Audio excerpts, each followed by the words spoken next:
Hey team, what's going on? I know a lot of you working with a lot of buyers, and it's pretty difficult to win an offer in today's market. So I want to go over a couple different tips that can help you win an offer. You got to get creative, you got to get savvy, you got to know how to structure deals, you got to be confident in your lender, you got to communicate with the lender and get your buyer pre-approved before the transaction, not pre-qualified, pre-approved. They need to be doing a full underwrite before you even start looking for houses. Like they need to be ready to go.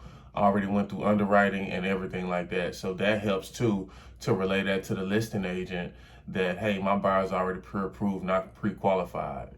A pre-qualification isn't even worth the paper it's printed on, quiet as kept.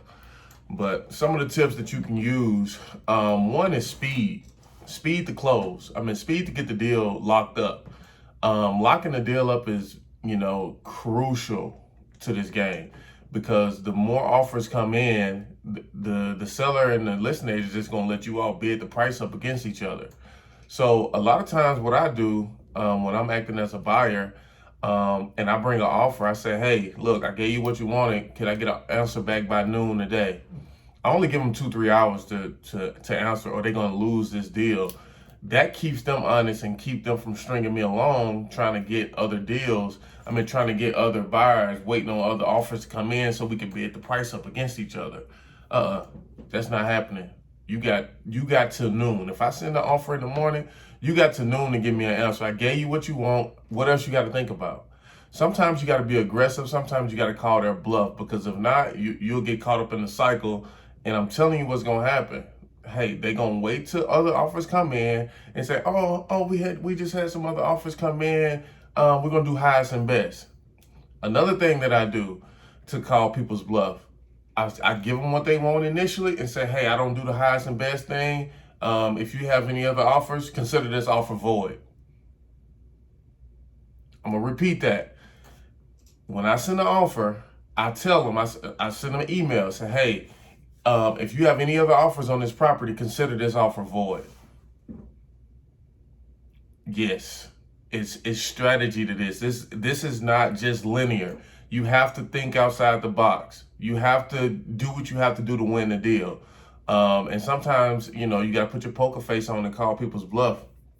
Another thing is, of course, cash is king. If you're working with a cash buyer, you need to promote that. You need to put that out there like, hey, I got a cash buyer, and speed to close.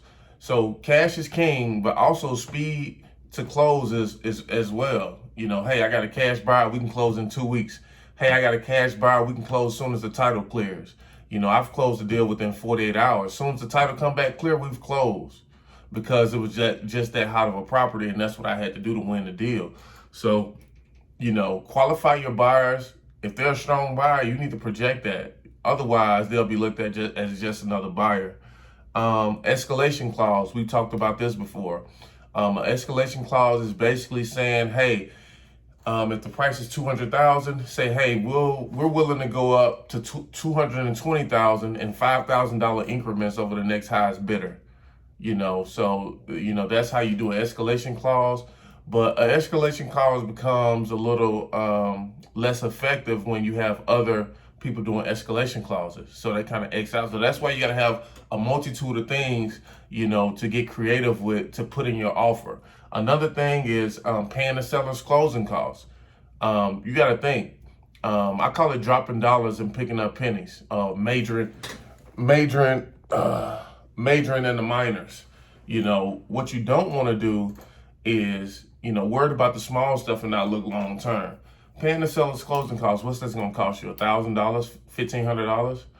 But what is the cost of not winning that deal? And in today's market, as prices keep going up because material cost is high, you're going to be losing out way more. So you might as well go ahead and try to lock it up. Put this clause in here, say, hey, we're willing to pay the seller's closing costs.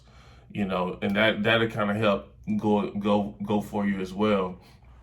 Another thing, waiving inspections. When I say waive an inspection, I'm not saying don't have an inspection. What I'm saying is when you go see the property and you're going to put an offer on this property, have your inspector with you. And if you don't, you need to start building a relationship with these inspectors to know Who gonna move when I say move and still do a good job? You know, you need to be building relationships with these lenders. Like, we got all of these vendors in the locker room under vendors. I mean, you got to ask yourself, why am I not calling these lenders? You know, because when you get a deal, you don't want this to be the first time that you're talking to the lender. You know, when you send somebody to them, you need to be vetting these lenders, man. See who works well, see who's responsive. Because I know a lot of lenders that, you know, I'd love to work with them. I love to keep working with them, but they're just not responsive, and that just can't happen. That just doesn't work out. You have to be responsive.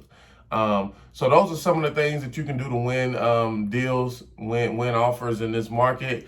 You know, so I just say this, man. It's always going to be times in the market where you have to pivot, and right now is one of those times. So it's a seller's market, right? So what I would say, if you're doing any paid marketing, all your paid marketing should be to get listings, because you got to ask yourself, what side of the table would you rather be on? Competing against 30 offers or receiving 30 offers? Now you're looking good for your seller. Now, I'm not saying, you know, throw the buyers out the window. That's 50% of the business. But I'm saying, if you're spending money on marketing, you need to be spending money trying to get listings. Because if you get listings, you'll get a buyer. Because if your seller's selling a house, more than likely he or she is going to have to buy a house. So, you know, take that into consideration. I'll see you on the next video.